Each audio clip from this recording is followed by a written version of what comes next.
Doctor దగ్గరికి వెళ్ళంగానే first చెప్పే వర్డ్ ఏంటంటే జంక్ ఫుడ్ తీసుకోకండి అని. అది తీసుకుంటే ఏమవుతుంది, ఎందుకు తీసుకోకూడదు అన్నది. అసలు పిల్లలకి పౌష్టిక విలువలు అనేవి అసలు రావన్నమాట ఇవి తినడం వలన.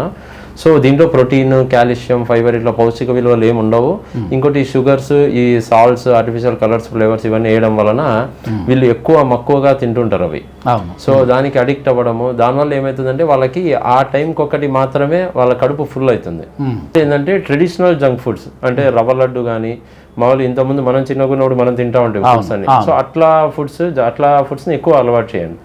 మామూలు మీరు డైరెక్ట్ షుగర్స్ ఇట్లా కార్బోహైడ్రేట్స్ ఎక్కువ ఇచ్చారనుకోండి, వాళ్ళు అప్పటికప్పుడు ఏం కడుపు నిండుతుంది, మళ్ళీ 1 hour 2 hours మళ్ళీ ఆకలి అంటారు అనమాట. ఎందుకంటే అవి తొందరగా డైజెస్ట్ అయిపోతాయి.